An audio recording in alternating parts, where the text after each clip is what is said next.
नाही, त्यांचे माझे संबंध आहे, एवढे माझे जास्त संबंध नाही. मागेही त्यांचा हॉटेलच्या वरून एका मुलाशी वाद झाला, तो गुन्हा दाखल होत होता. त्यांनी मला कॉल केला.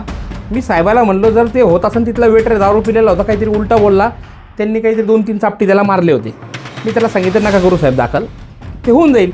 तर त्याला काहीतरी विश्वास आला असेल का यांना फोन केला तर मदत भेटेल, त्या विश्वासाने त्यांनी मला फोन केला. त्याच ठिकाणी त्यांनी आमदारला का फोन नाही केला?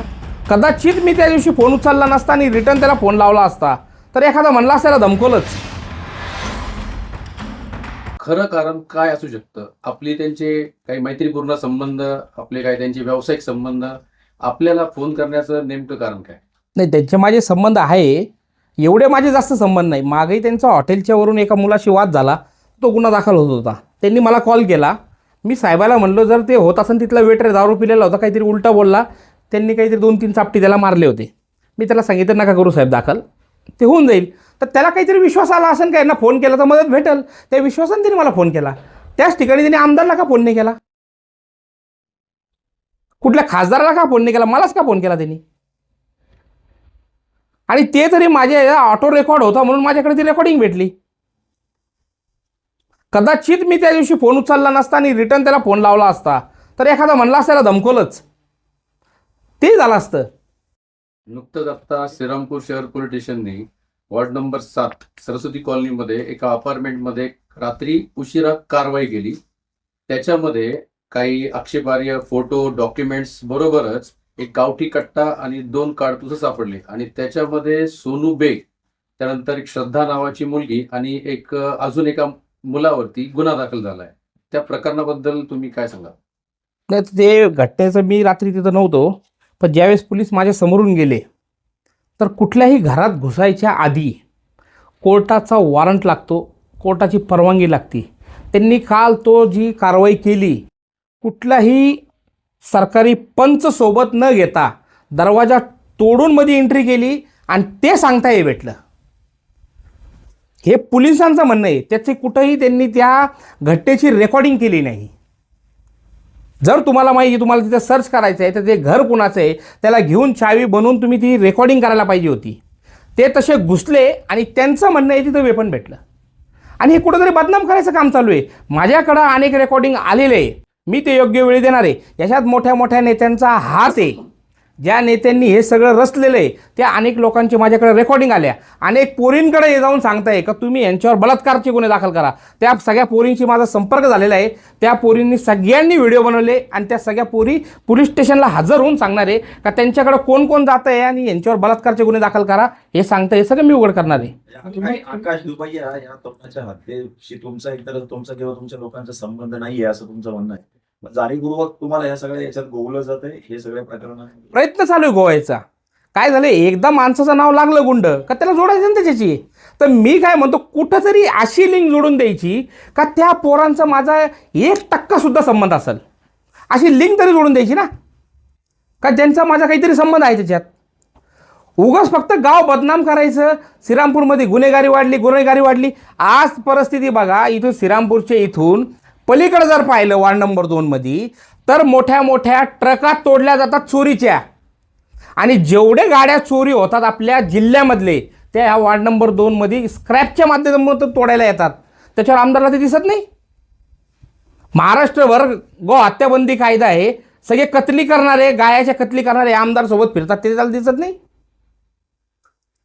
घटना हा चुकीची झालेली आहे आणि त्या दुबळ्या परिवाराला आमचं समर्थन आहे. आणि जिथं त्यांना असं वाटन का आमची गरज पडल तर तिथं आम्ही निवेदनं देऊ आणि जिथं मोर्चे काढायचे असेल तिथं त्यांच्यासोबत जाऊ. त्या लोकांशी माझा कुठलाही संबंध नाहीये. तुम्ही शाल पांघरून बेग टोळी 2 नंबरचे धंदे करत असतात आरोप हेमंत ओगले करताय. हा, ते तर माझं मेन म्हणणे. एक पोलिसाची अशी रेड दाखवायची का ज्या 2 नंबर, एक तर माझे पोलीस माझ्याकडून हप्ते घेत असतील आणि तिथं जात नसतील, मग त्या पोलिसाला कारवाई केली पाहिजे. माझ्या माणसांवर, माझ्यावर, माझ्या परिवारच्या माणसावर एक गुन्हा असा दाखवायचा का कुठल्या तरी 2 नंबर धंद्याचा त्याच्यावर गुन्हा दाखल झाला, किंवा या आमदारांनी तिथं नेऊन दाखवायला पाहिजे हा धंदा याचा आहे. उगाच लोकांची दिशाभूल करायची नाही. माझे कुठलेही 2 नंबरचे धंदे चालत नाही. असं कुठेही आढळत असेल तर तुम्ही त्यांना विचारायला पाहिजे का कोणता धंदा यांचा आहे 2 नंबरचा, हा तू चलून दाखव. काल तुम्ही काँग्रेसच्या लोकांवरती जरी आरोप करत असला, मात्र काल शिंदे सेनेतलेच काही तुमचे सहकारी जे आहेत त्यांनी देखील थेट आरोप केलाय की हे जे हिंदुत्वाच्या नावाखाली सगळे गुंडांच्या टोळ्या तयार केल्या गेल्यात आणि हा बकासूर तयार झालाय असं नाही नाही म्हणलं ना, पण त्यांनी नाव नाही घेतलं. मी काय म्हणतो, प्रत्येक माणसाने नाव घेतलं पाहिजे. हा बकासूर कोण? नुसतं कोड्यात कशाला ठेवतात? घाबरू नका कोणाला. न्यायव्यवस्था आहे श्रीरामपूरमध्ये, ती तुमच्या पाठीशी आहे ना. माझंही नाव घ्यायचं असेल तर डायरेक्ट नाव घ्या, घाबरता कशाला? सगळे नाव घ्यायला पाहिजे. आणि हा पहिला मोर्चा आहे का? ज्या ज्या वेळेस श्रीरामपूरमध्ये कुठलीही घटना होईल आणि कुठला जरी ओळखी पाळखीचा माणूस त्याच्यात भेटला, काही कोड्यात बोलतात. श्रीरामपूरच्या मुली जबरदस्ती उचलून नेतात, त्याचा बलात्कार होतो. अरे एवढी मोगलाई माजली कोणाची? अरे एक तक्रार दाखवा ना, कोणतरी मुलगी समोर आणा. दिशाभूल करायचं काम आहे आणि नाव पण घेत नाही. कोण करतंय? आमदार आहे तू. तुझ्यामुळं तुला या श्रीरामपूर मतदारसंघ सुरक्षित ठेवायची जबाबदारी तुझ्यावर आहे. तू त्यांचे नाव घेतले पाहिजे. नाव का नाही घेत? टोळीचा सहभाग असू शकतो. अरे काहीतरी पुरावा द्या. त्याच्यावर मानहानीचा दावा मी दाखल करणार आहे आमदारावर. त्याच्याकडे काही पुरावा असेल ते द्यावा.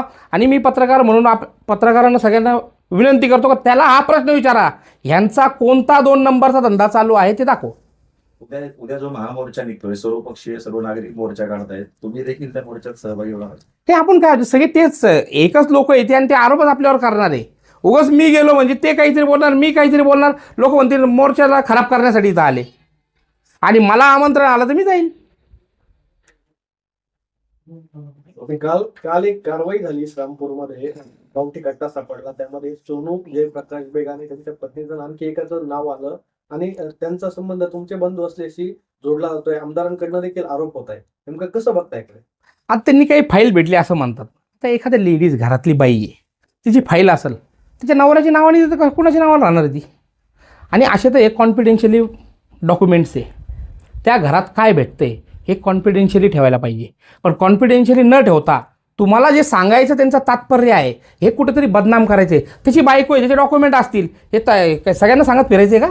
तिचे काही डॉक्युमेंट असेल तर त्या घरामध्ये यांना जायचं. यांनी रीतसर तिथं थांबून सरकारी पंचनामा करून त्या घरात घुसायला पाहिजे होतं. हत्यार कुठले भेटले नाही, हा सगळा प्लॅन करून त्यात ठेवला गेला आहे. इतके दिवस हत्यार भेटत नव्हते, अचानक हत्यार भेटायला गेले लागले. त्याला कुठेही अटक केलेली नाही, त्याला हजर केलेलं आहे. त्याच्यामध्ये जागीरदार नावाचा पोरगा तो आमच्या घराची रेकी करत होता. त्यावेळेसचा तो वाद आहे, असा ती तक्रार आहे. त्या वादातून ती जी केस झाली आणि त्याच्यात तो हजर झाला आहे. त्याला कुठल्याही पोलिसांनी अटक केली नाही. सागर बेग यांना जाणीवपूर्वक बदनाम करण्याचं षडयंत्र सुरू आहे. 100%. आता मी तुम्हाला पत्र देतो लगेच प्रिंट काढून. ज्या पठाण म्हणजे शाहरुख पठाणवर इथं गोळीबार झाला असं 1-1.5 वर्षापूर्वी एक केस झाली, ज्याच्यात गोरख जेदेला अटक झाली. त्या केसमध्ये मी 1.5 वर्षापूर्वी अधिकाऱ्यांना पत्र लिहून दिलेलं आहे. पत्र का ह्या केसमध्ये आमच्या गोरखचा संबंध नाही आहे आणि त्याची रिसिप्ट कॉपी माझ्याकडे. आणि DVR CDR सगळं त्यांच्याकडे जमा आहे. त्यांचं म्हणणं असं आहे, जे मागचे अधिकारी होते त्यांनी तो लॅबला पाठवला नाही. तर ही चूक आमची का त्यांची? 1.5 वर्षामध्ये तो 2दा जेलमध्ये जाऊन आला. ॲडिशनल SP त्याच्यावर चॅप्टर केस केली. त्या दिवशी त्यांना दिसलं नाही का हा फरार आहे? ह्याच दिवशी का अटक करायची? हा सगळं ठरवून चालू आहे. आणि जो बडा नेता ह्याच्यात आहे त्याचे पूर्ण पुरावे माझ्याकडे आहे. आत्ताच सगळं ठरवून एक खट्टी मी परत प्रेस घेऊन तुमच्या समोर सगळ्या पुरावे आणणार आहे.